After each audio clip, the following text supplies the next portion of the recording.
When it starts to rain, that mean my database is getting more information from outer space. Alright, last take one. Hey, what's up? I said take one. Fucking guard dog. Hey, what's up? This is Marlawn, aka Sherlock Homeboy.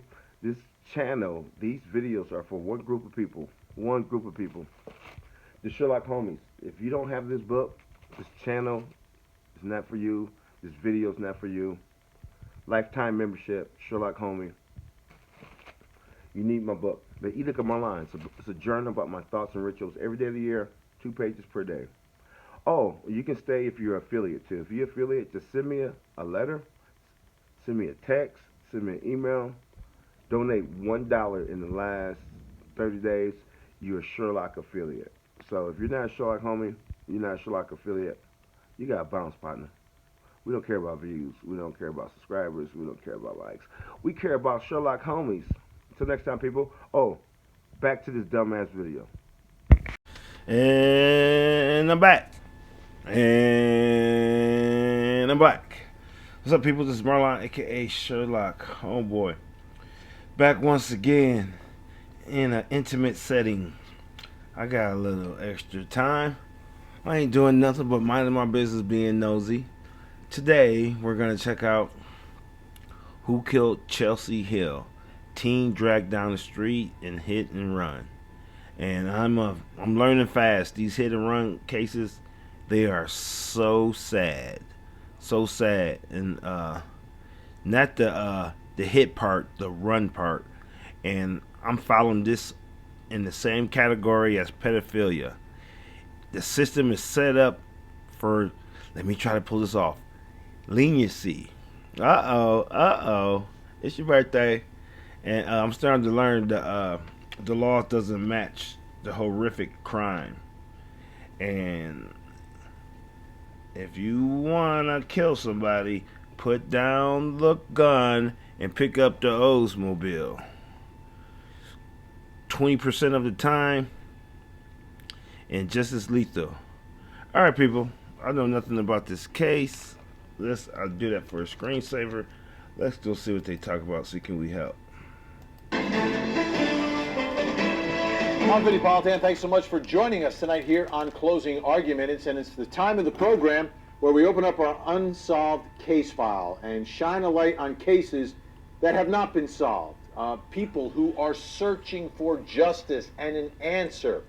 And tonight, we've got the story of a 14-year-old girl whose life was taken, and the person responsible has never been found. Our great affiliate, WEWS, has the story for us tonight.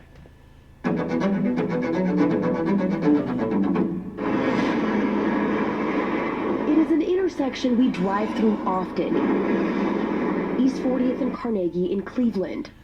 40th and Carnegie, there's a lady hit, she's on the road. But on this day, tragedy hit hard here. This is the worst pain any mother or anybody can go through, because you think about it every day. Someone hit 14-year-old Chelsea Hill as she crossed the street. That someone dragged her body several feet with their car. That someone still driving around today knowing what they did. I know they tired of living with the guilt, the pain. The incident captured on grainy surveillance video. Trying to track down that car and that driver has been a challenge for investigators. Well, the biggest challenge is that there's so many cars that fit the description. So many makes and models. The video we have isn't great. It's not crystal clear, it's dark, it's fuzzy. Oops, hold on. The car, described as a late model dark-colored sedan, it had to have had noticeable damage to the front end. Police say numerous tips have been called in, but so far, all... Remember when I told you guys that police work doesn't match what we see on TV, and they don't be doing all that? This could have been solved because it's 2015. All they had to do is plot the route to keep seeing the car. Once you're at a corner, go house to house for surveillance or business to business to the first person with surveillance, and you can almost chart the direction, you can follow that car almost home with luck from just the options. Okay, go straight. Okay, we got it 2 blocks down, passing the gas station. Meaning, they don't be doing what we think they be doing. What could be done. That being on tape, we have time stamped. All they had to do is just keep on going, even if it's not a lot. Just find the closest one you can and keep on going, and you can almost chart the direction of the car. All of them have been dead ends. You know, I don't think it would be possible for the driver. And I'm guessing they did it. Media, they part of control. You could have went live that day and says, everybody on the south side, no, everybody in entire Cleveland, wherever you're at. All you have to say is, if you know anybody with a black car, check for damage, and just put the pictures up. Like, it's a shame a lot of these cases can be solved with just a lot more effort. All you gotta do is hit the news. That car is damaged in the front.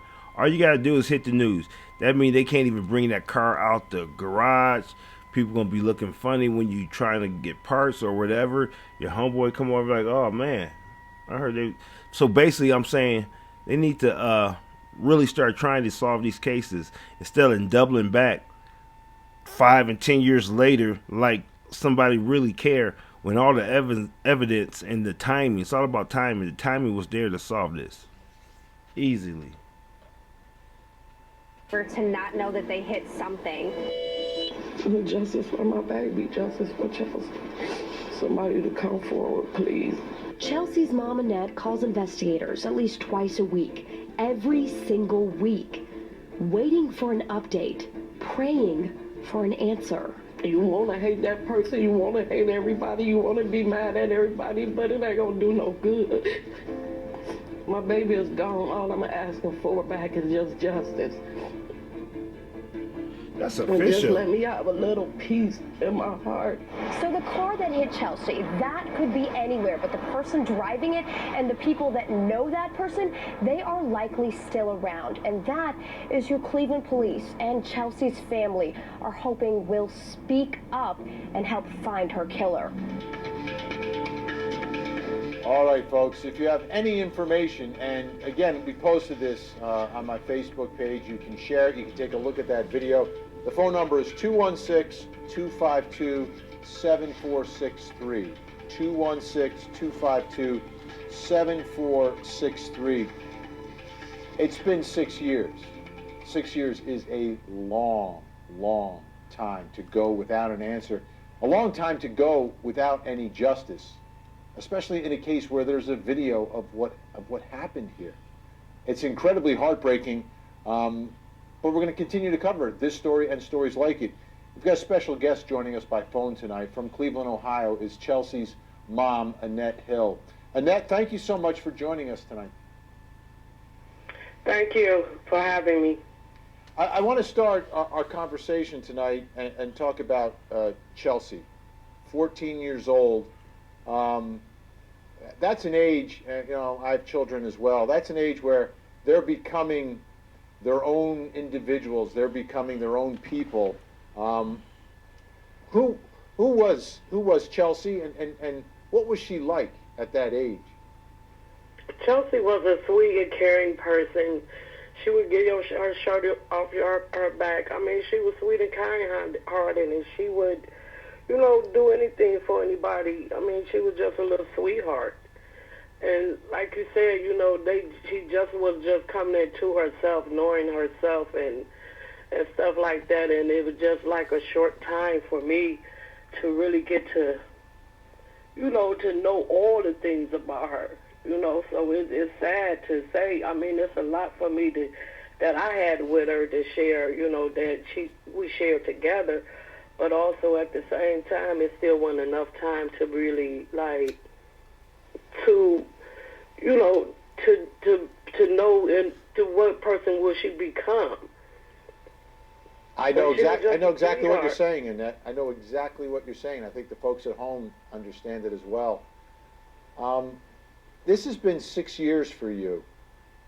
How difficult has it been knowing that, hey, look, we've got a video, we you know, someone knows what they did out there, and how could they not come forward? I can never understand it, but I don't know how you can handle it. I mean, it's hard. It's hard. It really is. It's hard, and it's like a heavy weight that's on my shoulder, and you know, knowing that the person that done this to her is still out there. And like I said before, you know, it's like wherever I go or something like that, you know, knowing that somebody knows something and I can walk past this person, or, you know, this person can walk past me and I don't know, you know what I don't know, but it's hard living with this. I mean, I wouldn't wish this pain on anyone. I mean, like God said, you always got to forgive.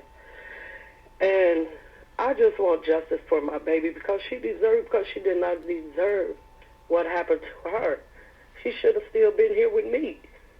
And it's not fair, and I wish that if anybody out there to please put it in their heart and their soul to come forward and say something, even if they just know a little bit of something.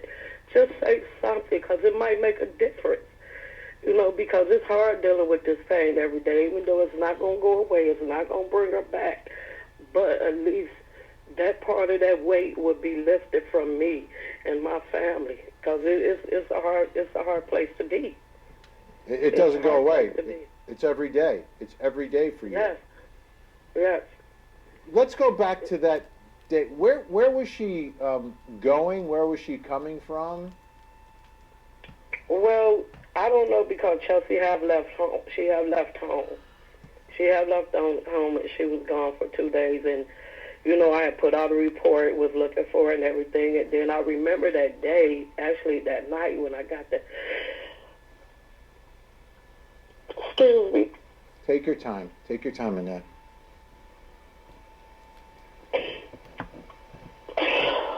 When I got the information... I know this is a difficult case. A 14-year-old not coming home for 2 days. Like I said, outside looking in. You didn't call the police. Like, I'm just saying, 14 is too old just to come home when you want to come home. And after going for 2 days, if she's 14, I think she's supposed to call the police. So it looks like it was late at night too. It looks like too late for a 14-year-old to be outside. I remember that night I was barbecuing, and then at the same time I was wondering where my baby was at, and that's when I got the information, and I had to stop doing everything and go to the hospital. And that was one of the worst days of my life. And that's one of the things that I don't like to think about that day. Because I always want to see her as her being here with me and laughing with me, and we joking with each other, and, you know, go through the little teenage years of ups and downs and stuff like that. I would never, if I could get all that back, I wouldn't change anything. Just to get that back. You know, that's why I say people should always cherish their children. You know, try to be there for them, because you never know when they'll be here and when they'll be gone. So it's hard. And I just want somebody to put it in their heart to just say something and come forward. Just please. Please. Annette, let's talk about not that day. Let's talk about something that you two shared, whether it was a moment, an experience. Share that with us so we get a better idea of this mom and this daughter. She always made me laugh, where she do little funny things and, you know, joking around and stuff like that. And how we used to just lay on the couch or lay in the bed and watch TV, and She used to always make me laugh because she used to do little funny stuff and just joke around and stuff like that. And, you know, we used to just lay down and watch TV and, you know, just joke around with each other. There was moments I miss everything about her. But then the moments, too, where to hear her voice when she come in the house and she just come and give me a hug, or those things I could never be able to hear or feel. It was a lot that I miss everything about her, every moment. It's not just one, it's all the moments that we had together.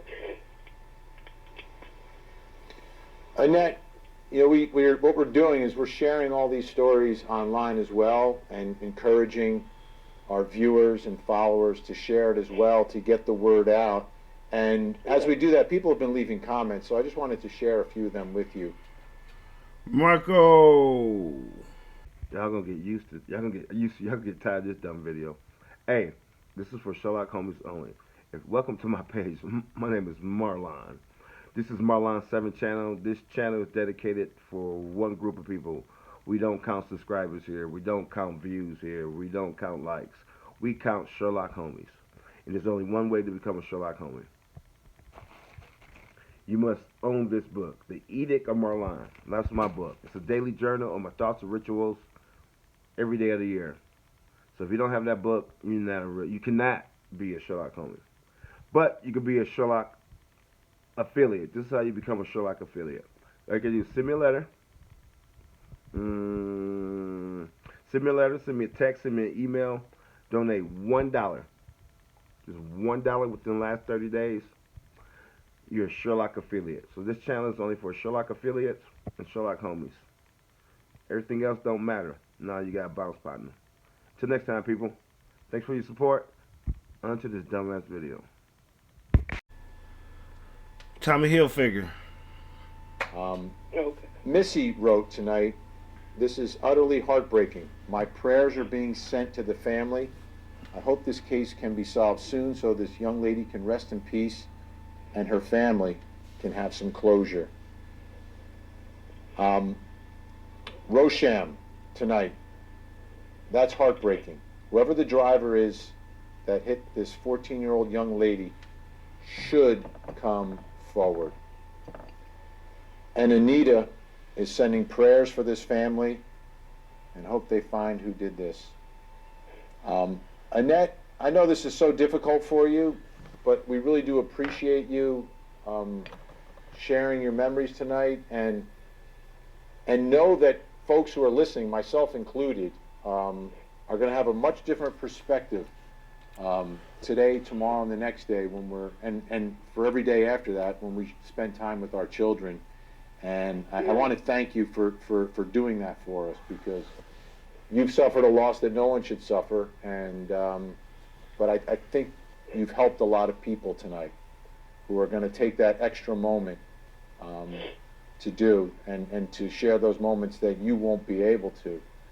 And Yes.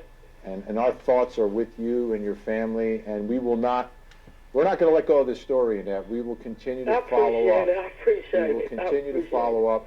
And I just want to take a moment myself, if I can look in the camera right now.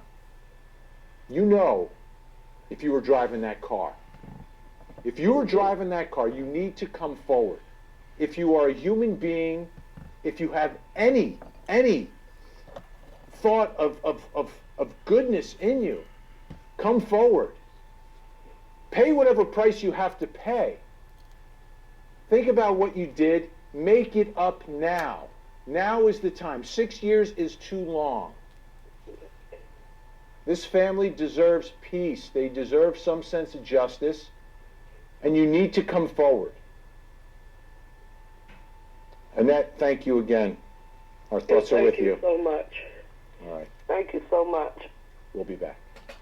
All right, people. I got like 3 quick things to say. For once, they almost could have solved it in a not timely fashion. Time matters. They could have tracked that car by surveillance as best as they could. They could have, depending on the time of day, they could have went and checked surveillances for the bars within a 10-mile range of their heading. That makes sense with that direction. That's one thing they could have did. That's two things they could have did, but that was like a timely manner. Here's two things I was thinking about while they was talking. That I wish I could see the actual footage. I need to see everything. The more I see, the better. And I'm thinking that was kind of official. She might have got hit on purpose. They might have hit her on purpose. I'm just throwing that out there. They might have hit her on purpose. So her cell phone records, like who she was talking to and what she was doing that day, would have been kind of important too. Because I see she had a cell phone taking a picture in that picture when she was taking a selfie. So just to rule out, was it intentional? They should have got her phone records to see where she was them 2 days she was missing. Track her her route. And one more thing I was thinking about that they can do. Two more things I was thinking about they can do. What I'm learning with these accidents is just like hitting almost another car. The impact is major when these hit and runs. I'll be looking at the car like, damn, that came from a person, and the shit is like, it throws me off how much damage happened to these cars. So they can search for a tow truck if a car was towed within that night. Because that car might have drove a mile, it might have drove a block, it might have drove 10 miles. But it might have been leaking radiator fluid and didn't make it wherever they was going. So they need to check the towing records, and like the DUI. They need to check, did anybody get a DUI later on that night? Because if they hit her on accident, it looked obvious. Like, so they must have been drunk. And then after they hit them, they might have started drinking more. So DUIs that night will be cool too. And one more thing before we get out of here. And if they would have made it home, now they have a killer car, right? So they got to fix it, and most likely they're gonna get rid of it. So from that date, 6 years, all you got to do is check out cars from the DMV. I know it's a long process, but you guys trying to solve the case of what? You can start going through black cars, and you can almost take what kind of car it could be and recreate the situation and see which car it is by it matching what comes back on the camera. So it can only be, it's an American car, it seems like, but it can only be a certain amount of cars. You can almost recreate that scene and see what kind of car leave that type of reflection on that camera. Then you can go to DMV. You can check for cars that was sold that was black, or then the change colors. Cars that was sold in that time period with front damage to that to the car. Because in 2015, that has it's new enough. It's a new enough car where that car, and plus you can go around to the outside. You can almost check out that car's too nice for a shade tree mechanic to replace that front end. So that car, that damage might be on Carfax, or it might get serviced. It might get served the B fix. So they need to go back and really small circle. Just throw it out to get into the mechanic circle. Go around and see. Hey, anybody remember fixing a car that was weird with like a front end and no insurance claim or this or that? So poking around, but I really think you almost can find this car, because I don't see somebody keeping that car after doing something like that. But I don't see somebody selling it fucked up. So if you bought a car that used to be black, or it was black in the last 6 years in the Cleveland area, that you noticed, because they might not report it on Carfax, that you noticed had front end damage, and you noticed you got a deal on it or whatever, and you noticed, like, as the guy didn't give you a good reason why he was selling it, and he denied that it was an accident. But it's hard to fake a car. If you really know cars, it's hard to hide an accident if you really know cars. So if you bought a car that fits that description, or used to be that color, this or that, and didn't make sense on the deal you got, or you noticed that the front end was a little off, and you didn't even, and he acted like he didn't get in an accident, it wasn't a car report, even though they should have solved this jumping on this case when it first happened, they still could be found. All right, people, you guys be easy. Appreciate it, homies. I'm out. What up, people? Another dumb video of the book. That stupid shit. This is supposed to be my commercial. Check out my book, The Edict of Marlawn, available everywhere you buy books. If you get my book from me, The Edict of Marlawn, from the merch store, it's 25% cheaper and it's always signed. Thanks for your support and this channel success.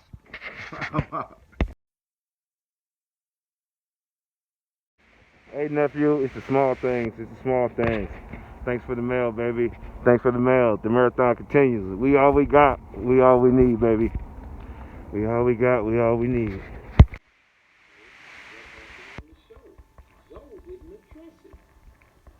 Zoe didn't address it. I'm not taking